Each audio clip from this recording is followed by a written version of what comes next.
कि जो 22 लाख हैं वो सोशल मीडिया का डिजिटल नंबर है। अगर रियलिटी में होता तो यहाँ पे भी लाखों लोग जी बिल्कुल। तो हम thank you for your participation. आपने बहुत मदद की कि लोगों को ये समझने में कि एक यूथ एक रिसोर्स है किसी भी कंट्री का, और उस रिसोर्स का जो इस्तेमाल है वो गवर्नमेंट को करना चाहिए। अगर गवर्नमेंट जहाँ पे कमजोर पड़ जाती है, नाकाम हो जाती है, तब कोई भी आके आपकी कुर्सी को हाथ लगा सकता है, कोई भी आके आपकी सत्ता पे उंगली उठा सकता है, या आपकी जो गवर्नमेंट पॉलिसीज हैं, आपकी जो कमीशंस हैं, हर किसी पे उंगली उठ सकती है। तो this is what you call democracies. When you got freedom to speak, you can speak even against the government, against the ruling of the governments.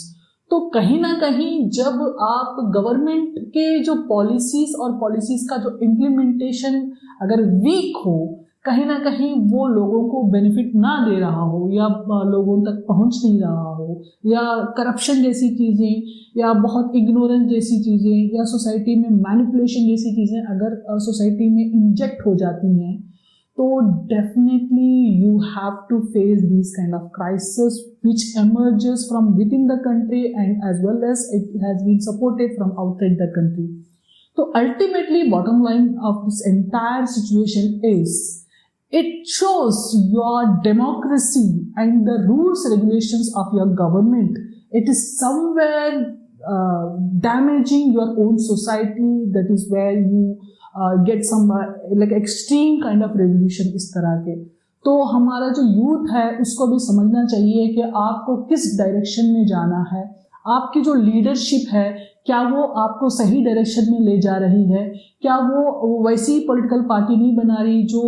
कुछ साल पहले जैसे कि अन्ना हजारे की जो आम आदमी पार्टी थी वो थी, और आगे चल के जैसे कि एक बहुत अच्छा एग्जाम्पल हमारे सामने है ही, राघव चड्ढा पूरी दुनिया के हर बड़े बड़े प्रॉब्लम्स लेके आते थे, कभी स्विगी का, कभी एयरपोर्ट में जो चाय वगैरह को लेके, या इस तरह की बड़ी बड़ी प्रॉब्लम्स लेके आते थे। जैसे पॉलिटिकल पार्टी में एंटर हुए, एक और बड़ी पॉलिटिकल पार्टी में एंटर हुए, ऑफ कोर्स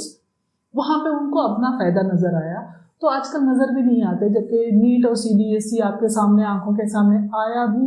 चल भी रहा है और निकल भी जाएगा बहुत आसानी से, क्योंकि कहीं ना कहीं आप भी समझते हो, हम भी समझते हैं कि हर कोई अपना फायदा देखता है। अगर देश की हित की बात आती है तो हमारे जो यूथ हैं, हमारे जो स्कूल के बच्चे हैं, जो सीबीएसई का एग्जाम देते हैं वो बच्चे, या जो टीचर हैं वो, या